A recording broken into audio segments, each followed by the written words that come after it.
There's a certain kind of video about places like this. It flies a drone over a slum, describes the smell, calls the people trapped, and moves on to the next one. 10 locations, 10 sentences of pity, and by the end, you have learned nothing except that poverty looks bad from the air. The trouble is that almost every one of those places is more interesting than that. One of them recycles more of its city's waste than any municipal system in Europe or North America. One of them earns $1 billion a year. One of them built its own sewer network by hand after the government said no. And the single most famous vertical slum on Earth has been completely empty for over a decade, while videos about it are still being uploaded today. And near the end of this video, we are going to get to Number, which is a place you have almost certainly heard a statistic about. A statistic that was repeated by newspapers, by charities, and by the United Nations for 20 years. And that turned out to be wrong by a factor of 5. The most extreme places on this planet where people actually live. We start with the hardest one. Let's go. If you're finding this interesting so far, drop a like. It genuinely helps us. And tell us in the comments which city you're watching from right now. We read them all. Now let's keep going.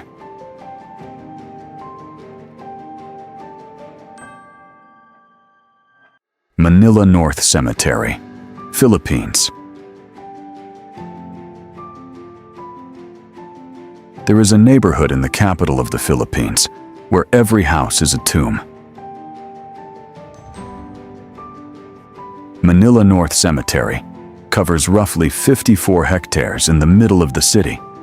Above-ground vaults, family mausoleums, and stone crypts laid out along avenues like streets. Thousands of people live inside it, and they have for generations. Families sleep inside mausoleums and on top of tombs. Children play in the aisles between graves. There are small shops, a basketball court, karaoke on weekends. Washing hangs between headstones. At night, the place has electricity and patches and darkness everywhere else. Described that way, it sounds like the most desperate location on this list. The reality is more particular. Many of the residents are not squatters in the way that word implies. They are caretakers. Wealthy Manila families who own mausoleums pay a household to live on site, clean the tomb, repaint the lettering, deter theft, and prepare the site for visits, especially for All Saints' Day, when hundreds of thousands of people come to the cemetery at once, and the residents become guides, cleaners, vendors, and laborers for the biggest week of their year. It is an arrangement, not an accident. A job, a home, and a relationship with a family that may go back 3 generations on both sides. It is still a cemetery, and the conditions are what you would expect of one. But the people living there are not hiding among the dead. They are employed by them.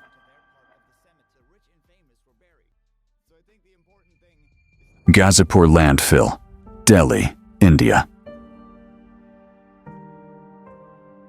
On the eastern edge of Delhi, there is a mountain that did not exist in 1984, and it is on fire.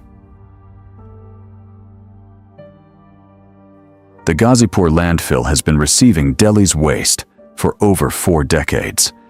It now stands more than 60 meters high, comparable to a 20-story building, across an area of dozens of hectares. It was supposed to close in 2002 when it reached capacity. It never did. Deep inside the mountain, organic waste decomposes without oxygen and produces methane. In the Delhi summer, that gas ignites on its own. The result is a landfill that burns from within for weeks at a time, pushing dense, toxic smoke across residential neighborhoods. In 2017, part of the slope collapsed after heavy rain and swept vehicles into a canal, killing 2 people. At the foot of it live thousands of families who work as waste pickers. They climb the slope daily to pull out plastic, metal, glass, and cardboard. Here is what that work actually is. Delhi's formal waste system captures a modest share of the city's recyclables. Informal waste pickers, across India, an estimated population in the millions, recover a great deal of the rest. They are, functionally, the recycling industry, operating without contracts, protective equipment, healthcare, or legal recognition, and subsidizing the city by removing material the municipality never paid to process. Delhi has now begun what is called biomining at Ghazipur, excavating the mountain, screening the old waste, and hauling it away to reduce the height. Deadlines have been repeatedly missed, and the volumes are enormous. But for the first time, the mountain is being taken apart instead of added to.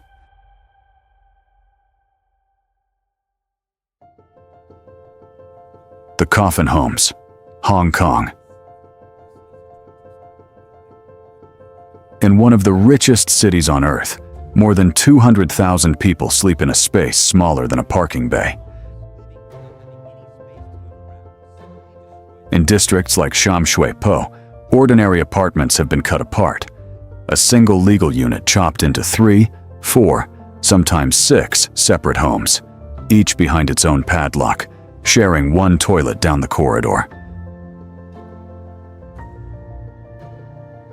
Government figures put the number of people in these subdivided flats above 200,000. At the bottom end are the ones known as coffin homes, a wooden box roughly the size of a single bed, stacked 3 high along a wall. A grown adult cannot stand up in one. Everything a person owns is in there with them: clothes, documents, a fan, a small screen. The boundaries between rooms of a home have collapsed into a single rectangle, and the smell in the corridor is cooking oil, damp, and too many people. The cruelest part is the arithmetic. Measured per square foot, rent in these boxes can run higher than in luxury apartments overlooking Victoria Harbor. The less space you can afford, the more you pay for each inch of it. Now, here is the strange thing. Almost every video made about Hong Kong housing shows you a different building entirely. You have seen it. 5 residential blocks folded around a courtyard in Quarry Bay, walls of windows rising until the sky is a ragged bright square far above, air conditioners stacked like scales on a fish.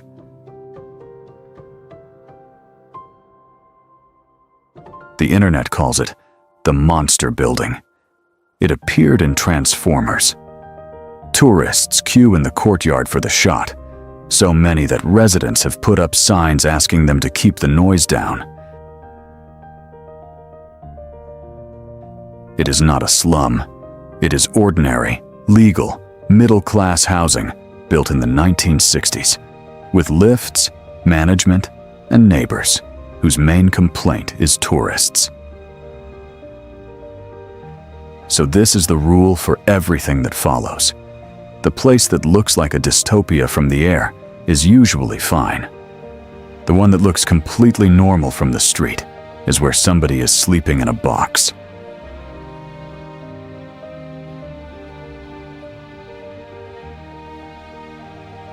Torre de David, Caracas, Venezuela. In the center of Caracas stands a 45-story skyscraper that was never finished. Construction on the Centro Financiero con Finanzas stopped in 1994 when the developer died and the country's banking system collapsed.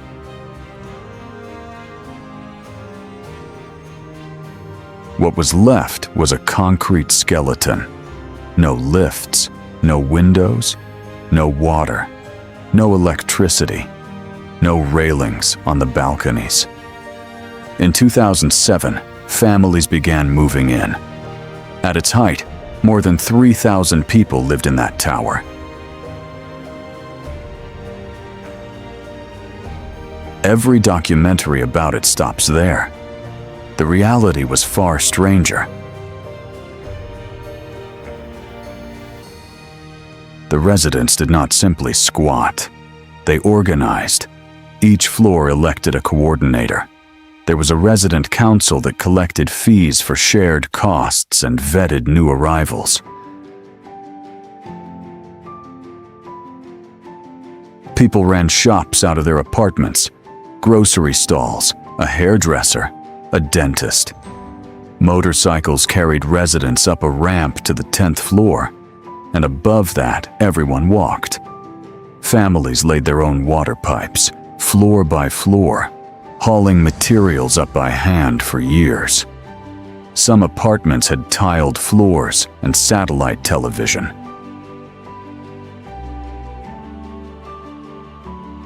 There was also real danger. The open floor edges killed people, particularly children, and the community eventually built brick walls across the gaps.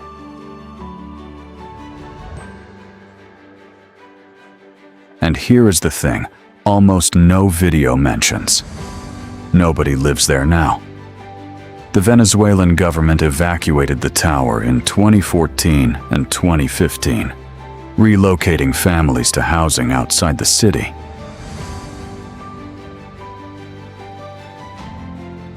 The building has stood empty ever since, damaged further by an earthquake in 2018 and it is still being uploaded to the internet as if people were inside. What Torre de David actually proved is not that people will live anywhere. It is that when a state disappears, ordinary people will build a functioning system of government inside a concrete shell, out of nothing, in about a year.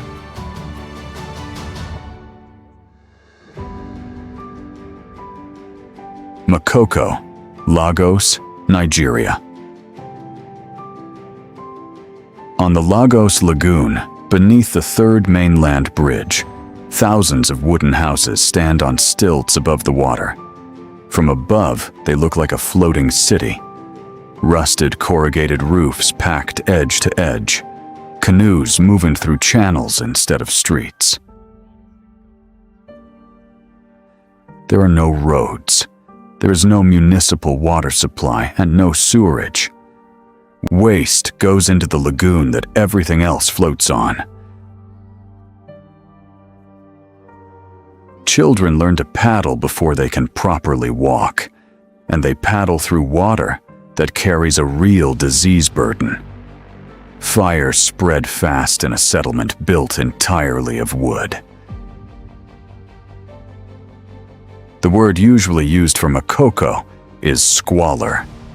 The word almost never used is old. Makoko was founded in the 19th century as a fishing village by Igun people from what is now Benin. It has been there longer than most of the formal city around it. It is not a recent failure of planning. The city grew up to it and then declared it illegal. Its residents fish, smoke fish, saw timber, and run a functioning trade economy conducted entirely from canoes. And in 2013, Makoko produced a building that architects around the world took seriously. The Makoko Floating School, designed by Nigerian architect Kunle Adeyemi with the community, was a 3-story A-frame timber structure floating on a raft of empty plastic barrels, designed to rise and fall with the water, to be built with local materials and local labor, and to withstand storms. It won international recognition and was exhibited at the Venice Architecture Biennale. The original structure collapsed in 2016 after heavy rain, and improved versions have been built since, in Nigeria and elsewhere. A community with no electricity grid produced a prototype for climate-adapted architecture that is now studied by professionals in cities that have everything.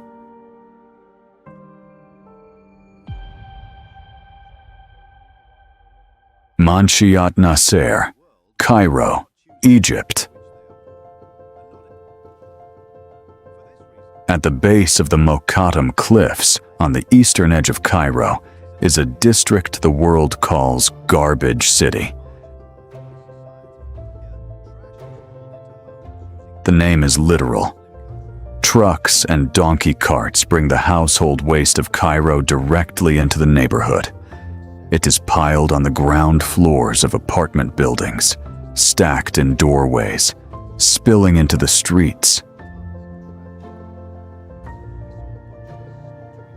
Families live above it. The smell in summer is genuinely overwhelming. Flies are constant, and the health consequences for children who sort waste by hand are exactly what you would expect.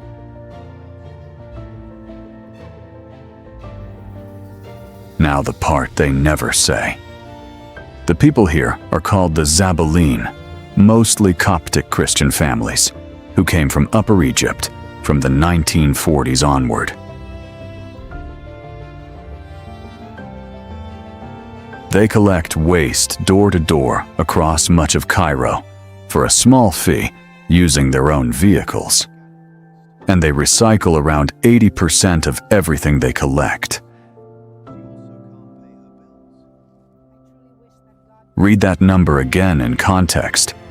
Most Western municipal systems recycle a fraction of that. The United States recycles roughly 5% of its plastic waste.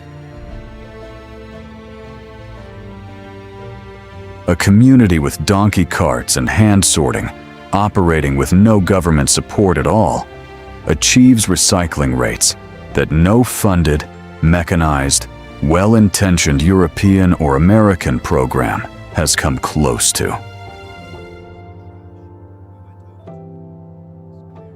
They are widely described by researchers as one of the most efficient resource recovery systems on the planet. It has cost them.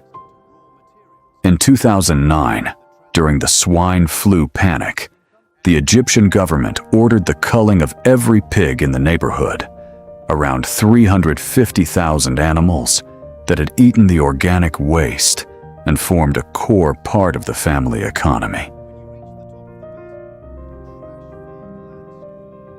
The pigs had no connection to the outbreak.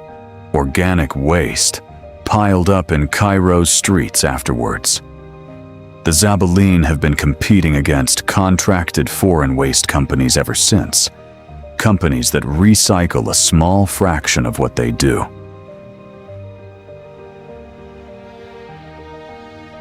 So the world looks at Manshiyat Naser and sees people buried in garbage. What is actually there is the most effective recycling operation on Earth, running on donkey carts, being slowly regulated out of existence.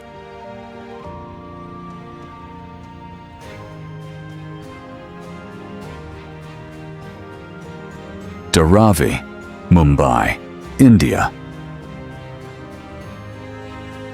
Roughly 1 million people live on about 2 square kilometers in the middle of Mumbai.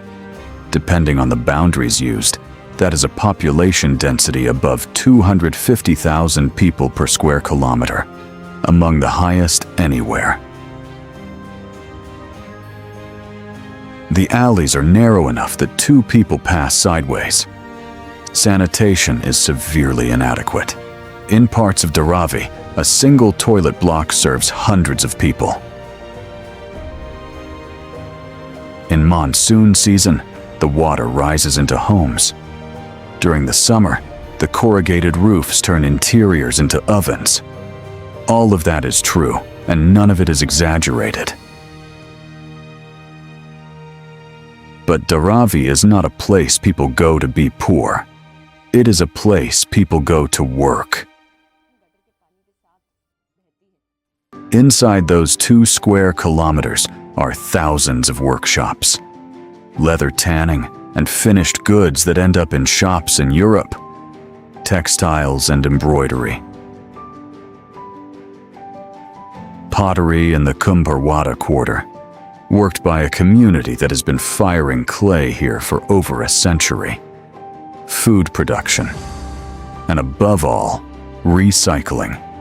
An estimated 15,000 single-room factories processing plastic, metal, cardboard, electronics, and glass. Dharavi handles a very large share of Mumbai's recyclable waste, commonly estimated at around 80% of the city's dry waste. Thousands of tons a day. Plastic arrives filthy and leaves as clean pellets ready to be sold as raw material. The total annual economic output of this settlement is widely estimated at around $1 billion. Per square meter, Dharavi is more economically productive than a great deal of the formal city surrounding it. That is precisely why it is now the site of the largest urban redevelopment project in India, led by the Adani Group, and precisely why it is so contested. Residents must prove they lived there before the year 2000 to qualify for new housing, and by many estimates, fewer than half will. The workshops that make the economy work are far harder to rehouse than the families. Every previous attempt to redevelop Dharavi has failed for the same reason. The plans treated the economy as a symptom of the slum, rather than the reason the slum exists. Kamagasaki, Osaka, Japan. This one is different, because the country is one of the richest on Earth. In southern Osaka, there's a district of roughly 2 square kilometers, containing the largest concentration of day laborers in Japan. It is filled with doya, flop houses offering rooms of about 3 square meters, sometimes just enough for a futon and a small television, rented by the night. For decades, this was where construction crews were hired at dawn from the street. When Japan's economy stalled and construction work dried up, the men stayed and aged. The population skewed overwhelmingly male and increasingly elderly. Rough sleeping became common in a country where it is otherwise rare. Here is the detail that makes it remarkable. Officially, Kamagasaki does not exist. The name was removed from official use decades ago, and the area was renamed Erin Chiku, roughly, the District of Loving Neighbors. It has been effectively erased from maps and public documents. There have been repeated riots here over the years, some of them significant, and they receive limited national coverage. An advanced economy with excellent public services and a famously low crime rate contains a district where thousands of elderly men live in 3-square-meter rooms, and the primary official response was to change the name. That is worth sitting with, because every other place on this list is in a developing country, and it is easy to draw the wrong conclusion from that. Kamagasaki exists because of how a wealthy society organized its labor market, not because of poverty in general.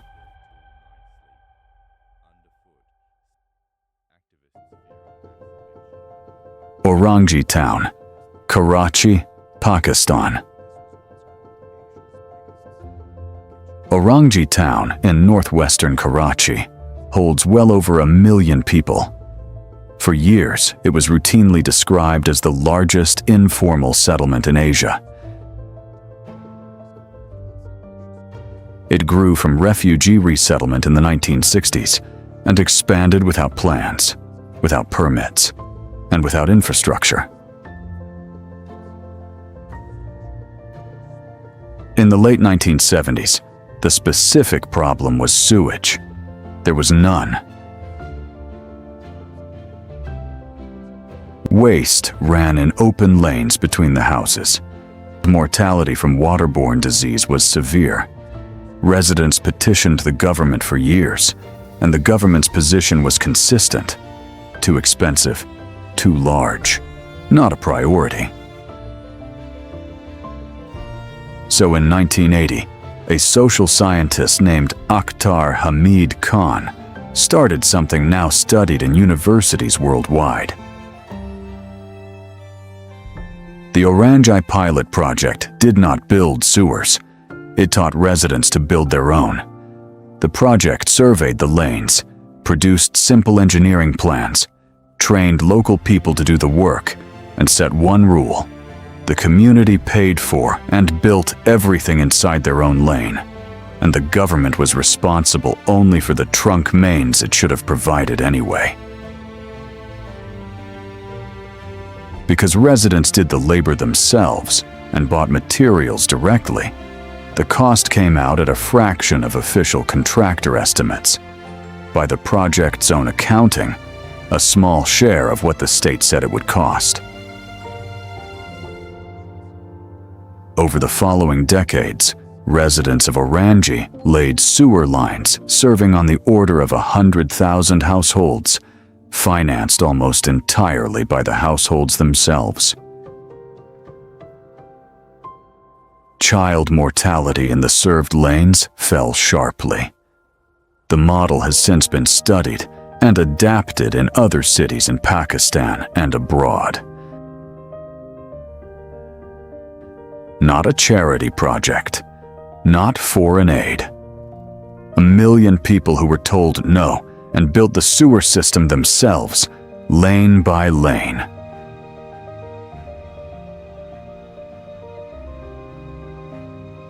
Kibera, Nairobi, Kenya. This is the one we promised you at the start. If you have heard a single statistic about African urban poverty, it is almost certainly this one. Kibera, the largest slum in Africa, home to 1 million people. You will find that figure in news reports, in NGO fundraising material, in United Nations documents, and in speeches by visiting heads of state. It has been repeated for decades. It is not true, and it never was. When Kenya conducted its 2009 national census, enumerators counted the settlements that make up Kibera and recorded around 170,000 people. Independent studies using satellite imagery and door-to-door surveys came to similar conclusions, somewhere between 200,000 and 250,000. Not 1 million. Not 2 million, as some reports claimed. Nobody could ever locate the source of the original number. It appeared, got quoted, and then got quoted again because it had been quoted before. Kibera is a real place with real hardship, severely limited sanitation, insecure tenure, structures that can be demolished with little notice. None of that is invented. What was invented was the scale. And the scale is what drove funding, attention, and decades of photographers. This one matters more than any single statistic because it tells you something about the entire genre of video you are watching right now. Places like this get described by people who have never counted anything. The numbers get bigger with each retelling because bigger numbers are better television. And the actual residents, who know exactly how many people live on their street, are never the ones asked. Thanks for staying with us to the end. If any of these surprised you, tell us which one in the comments, and let us know which city you're watching from. Subscribe, and we'll keep going to the places everyone films and nobody explains.